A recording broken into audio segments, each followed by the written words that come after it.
In this video, I will be showing you how to download and install VLC media player in Windows. So let's get started. First thing, just Google VLC media player, and if you just scroll down, we'll be having videolan.org. Click it, and this will directly take us to the official site, and here we are having VLC download. Click that. The download will be getting started. The setup file is around 43 MB in size. Just be patient. Once the download is complete, just open it, and it will ask us to select the language. If you want to change it, click and change. I'm fine with English. Click on OK. Select next. Next. These are fine. Select next.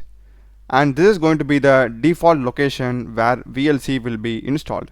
If you want to change it, click on browse and change it, and just click on install. Make sure that you are checking run VLC and click on finish, and we'll be getting the VLC media player like this. If you want to open any of these, just click on media and select open folder to the video. That's the video, guys. Do check the playlist of my channel. There are a lot of videos in programming and AI tools. Subscribe me. Thanks for watching.